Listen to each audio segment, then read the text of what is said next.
নমস্কার। আজ 12ই ফেব্রুয়ারি 2025 সাল বুধবার, বাংলায় 29শে মাঘ 1431।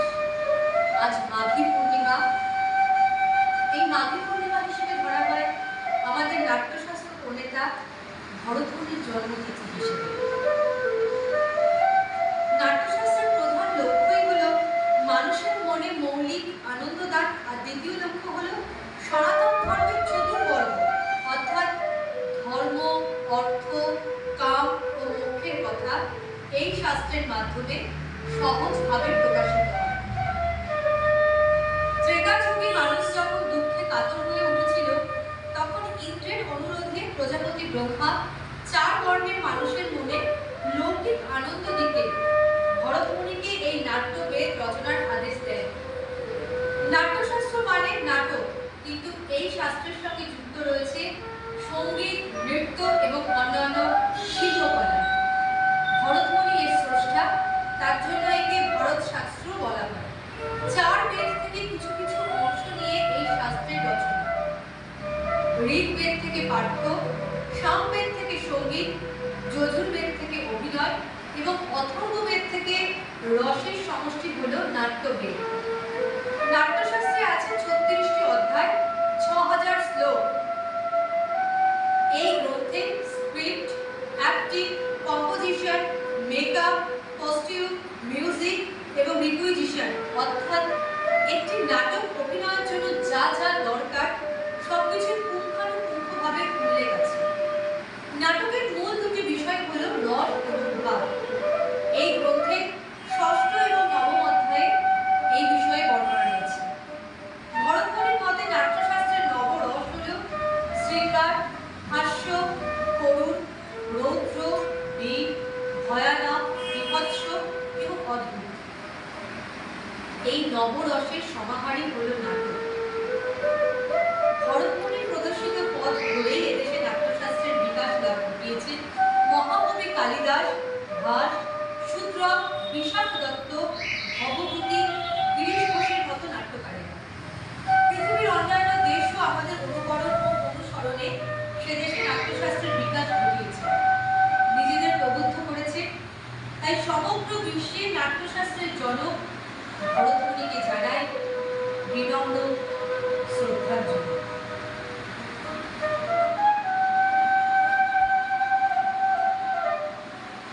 নৃত্যের দেবতা শিবের প্রশংসার বিখ্যাত শ্লোক হচ্ছে, যার মধ্যে আমাদের 4টি ভাগ রয়েছে: আঙ্গিক, বাচিক, আহার্য এবং সাত্ত্বিক। আঙ্গিকং ভুবনাং যস্য বাচিকং সর্ববাঙ্ময়ং আহার্যং চন্দ্রতারাদি তং নমঃ সাত্ত্বিকং শিবং।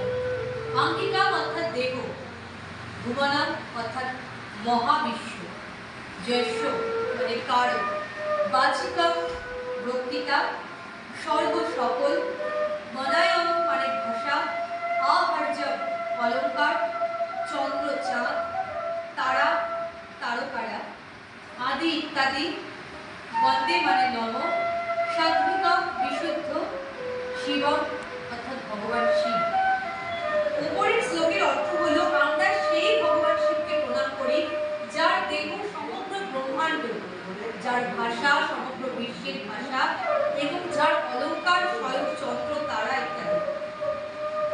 এখানে শিবকে নৃত্যের সর্বশক্তিমান দেবতা হিসেবে চিত্রিত করা হয়েছে, যার দেহ বা নড়াচড়া আমাদের চারপাশের এবং তার বাইরের সব কিছুকে আচ্ছাদিত করে। তার বক্তৃতা মানব জাতির জানা সমস্ত ভাষা, এমনকি মানুষের শোনা এবং শোনা সমস্ত শব্দকে মুগ্ধ করে। তার অলঙ্কার কিছুই চন্দ্র ও তারা, মহাকাশের স্বর্গীয় বস্তু, যা আমরা কেবল দেখতে পাই, এমনকি পৌঁছতেও পারি না। অতএব তার মহিমান্বিত উপস্থিতি আমরা তার শ্রদ্ধার সামনে মাথা নত করি। এই শ্লোকের মাধ্যমে ভগবান শিবের অস্তিত্ব, তার স্থান ও কালের সীমা অতিক্রমকারী সত্তার দ্বারা অমর হয়ে উঠেছে। নৃত্যের সর্বজনীন ভাষার কথা বলতে তাকে কোনো বাধা নেই এবং সেই কারণে সমস্ত শব্দ তার কাছ থেকে আসে। তার অলঙ্কারগুলি তার গলার সাপের মতন এবং তার কোমরের চিতা চামড়ার কাপড়ের মতন, মহৎ চাঁদ ও তারার মতো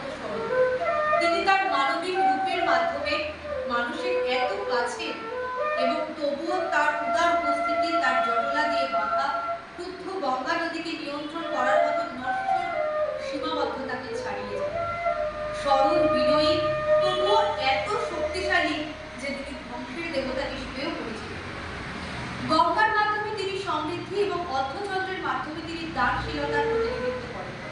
তার চোখ সূর্য ও চন্দ্রের প্রতিনিধিত্ব করে, তৃতীয় নয়ন জ্ঞানের প্রতিনিধিত্ব করে, আর আমরা সেখানেই তিলক স্থাপন করি। তিনি হলেন অর্ধনারীশ্বর।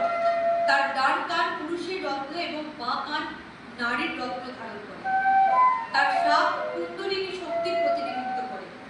পবিত্র সুতো পবিত্রতাকে নির্দেশ করে, যা তাকে সমস্ত শুভ কর্ম সম্পাদনের ক্ষমতা দেয়। তার চার হাতের মধ্যে ডমরু ধারণ কিরীটি সৃষ্টির প্রতিনিধিত্ব করে। উত্থিত হাতটি স্থিতি বা সংরক্ষণ এবং সুরক্ষার প্রতিনিধিত্ব করে। ওপরের বাম হাত সংহার বা ধ্বংস এবং বিপ্লবের প্রতিনিধিত্ব করে, আগুন ধারণ করে। অন্য বাম হাতে দোলাহস্ত অনুগ্রহ বা দানশীলতার প্রতিনিধিত্ব করে। স্থির পদে ডান পায়ে মুলায়ম রাক্ষস রয়েছে, যা বার্ধক্য, মৃত্যু, অজ্ঞতার প্রতিনিধিত্ব করে এবং এই সমস্ত অশুভের বিজয়। কুঞ্চিত পদের বাম পায়ে মোক্ষ অর্থাৎ মুক্তি এবং দানশীলতার প্রতিনিধিত্ব করে। তিনি হাতের চামড়া পরেন এবং তার পায়ের তলায় ঘণ্টা বাঁধা থাকে, এটি বীরত্বের প্রতীক। এইভাবে শিবের তাণ্ডব অবতারটা শুধুমাত্র নৃত্যের চারটি প্রধান অভিনয় দিককে প্রতিনিধিত্ব করে, যেগুলি আমরা বিস্তারিত আলোচনায় এর আগেও করেছি, যেমন আঙ্গিকাম অভিনয়, বাচিকাম অভিনয়, আহার্যম অভিনয় এবং সাত্ত্বিক অভিনয়। তবে এটি একটি সামগ্রিক দৃষ্টিভঙ্গিতে তার পঞ্চক্রিয়া বা পঞ্চশক্তির প্রতিনিধিত্ব করে। তিনি শক্তির সৃষ্টি বা শক্তির ক্ষমতা ধারণ করেন। স্থিতি বা সুরক্ষা এবং সংরক্ষণের শক্তি তার মধ্যেই নিহিত আছে। তিনি সমাহার বা ধ্বংস করতে সক্ষম। তিরোভঙ্গ বা মায়ার শক্তি তার কাছ থেকে নির্গত হয়, তার মাধ্যমেও মোক্ষ বা মোক্ষ অর্জন করা সম্ভব। এই কারণেই আমরা পরমেশ্বর ঈশ্বরের কাছে প্রণাম জানাই, যিনি সর্বত্র বিরাজমান, সবকিছু বলেন, সবকিছু পরিধান করেন এবং সমস্ত আবেগকে তার মধ্যে ধারণ করেন। এর বাইরেও তিনি যে কিছু সৃষ্টি করতে পারেন, সংরক্ষণ করতে এবং ধ্বংস করতে সম্ভব, তার মাধ্যমে নশ্বরদের মুক্তি অর্জনে সহায়তা করতে পারেন। আমরা আঙ্গিক, বাচিক এবং সাত্ত্বিক মহাচর্য। তো আমরা যেটা জানি যে জীবনটাকে আমাদের নিয়মের মধ্যে বাঁধতে হয়, সেরকম যে কোনো জিনিসকে একটা নিয়ম যে কী করে চলবে তার একটা পথনির্দেশক হিসেবে আমরা ভরতমুনিকে পেয়েছি, যার জন্য আমরা আজকে এই নাটক বা নৃত্য বা যেগুলোকে আমরা এনে সেটাকে শৃঙ্খলাবদ্ধভাবে সেটাকে যেটাকে আমরা বলি আঙ্গিক, এটা বডি মুভমেন্ট আমরা যেটা বলে থাকি, বডি মুভমেন্ট যেটা মূকাভিনয় তার মধ্যে আছে। আর বাচিক যেটা আমরা বলি, তার মধ্যে মানুষ কথা বলতে শিখছে, তারপরে সে আসছে কালিদাসকে আমরা জানি, এবং কবিতা যেটা আসছে। তো আমি রবীন্দ্রনাথ ঠাকুরের কয়েকটা লাইন আমি বলে শোনাচ্ছি। অনেক ঝঞ্ঝা কাটিয়ে বুঝি এলে সুখের বন্দরে, জলের তলে পাহাড় ছিল লাগলো বুকের অন্দরে, পাঁজর গুলো উঠলো কেঁপে আটতো রবে, তাই নিয়ে কি সবার সঙ্গে ঝগড়া করে বলতে হবে, ভেসে থাকতে পারো যদি সেইটি সবার চেয়েছে, আবারও তো বিনা বাক্যে চুপ করে চলেছে। এটা কিছু অপূর্ব নয়, ঘটনা সামান্য খুবই, সংখ্যা যেটাই করে না কেউ, সেইখানে হয় জাহাজ। মনে তাই সহজে ভালো মন্দ যাহাই আসুক সত্যের অংশ। আমরা সত্যের পথে চলবো এবং নাটক আমাদেরকে সবসময় নাটকের মাধ্যমে, নৃত্য এবং কবিতার মাধ্যমে আমরা আমাদেরকে আরো সমৃদ্ধ করবো, যাতে আমরা সেই সত্যের পথে চলতে পারি। প্রত্যেক বছরের মতন এই বছরও গোবরডাঙ্গা বিলম্বম মাঘী পূর্ণিমায় ভারতের নাট্যশাস্ত্রের রচয়িতা, যেটা ছাড়া আমরা শিল্পীরা কোনোভাবেই পথ চলতে পারবো না, সেই ভরতমুনির জন্মজয়ন্তী পালন করে থাকি। এই বছরও আমরা ভরতমুনির জন্মজয়ন্তী পালন করছি গোবরডাঙ্গা বিলম্বমের পক্ষ থেকে। আজ আমরা আমাদের মধ্যে পেয়েছি আমাদের খুব প্রিয় হাজরা শিল্পাঞ্জলি শোভা মজুমদার দিদিকে। শুধু পূর্ণলগ্নে ভারতীয় নাট্যধারার জনক ভরতমুনির স্মরণ জয়ন্তী উপলক্ষে সংস্কার ভারতী পশ্চিমবঙ্গের দক্ষিণবঙ্গ শাখার পক্ষ থেকে তাকে জানাই আমার বিনম্র শ্রদ্ধা ও প্রণাম। ভরতমুনি ছিলেন একজন প্রাচীন ভারতীয় নাট্য ও সঙ্গীত বিশারদ। তিনি প্রাচীন ভারতীয় নাটক, বিশেষ করে সংস্কৃত মঞ্চ নাটক ও অভিনয় বিদ্যা বিষয়ক নাট্যশাস্ত্র রচনা করেছিলেন। এটি রচনা সঠিক সময় পাওয়া যায়নি, তবে ধারণা করা হয় তা খ্রিস্টপূর্ব 2য় শতাব্দী থেকে খ্রিস্টীয় 2য় শতাব্দীর মধ্যে রচিত হয়, সম্ভবত 500 খ্রিস্টপূর্বাব্দে। নাট্যশাস্ত্র 36টি অধ্যায় নিয়ে গঠিত, যার ক্রমবর্ধমান মোট 6000টি কাব্যিক পদ আছে, যা অভিনয় শিল্প বর্ণনা করে।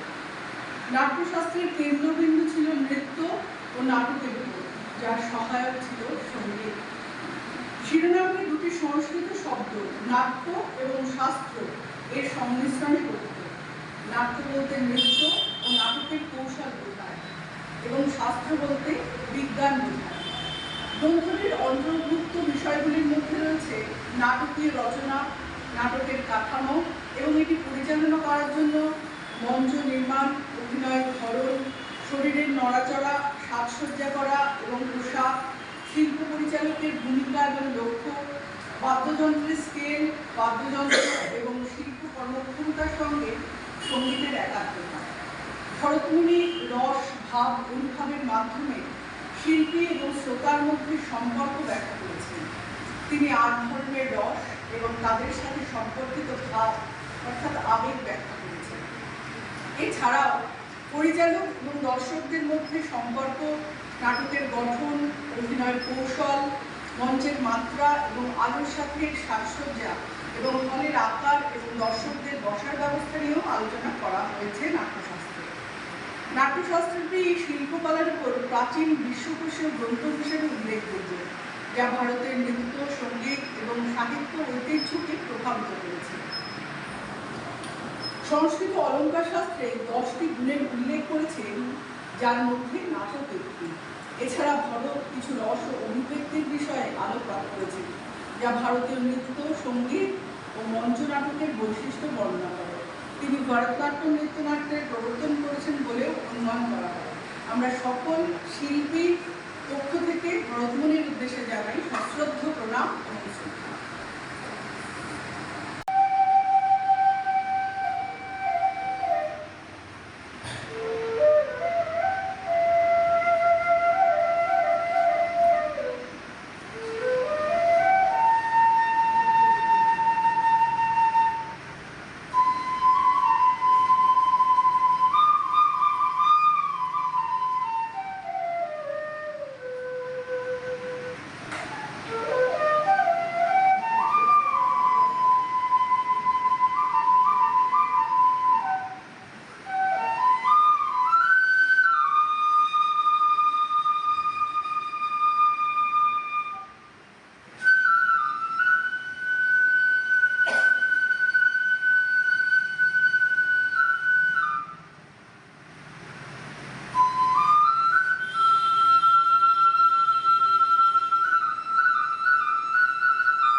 এখানে শেষ করছি।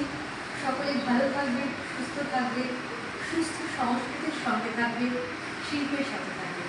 নমস্কার।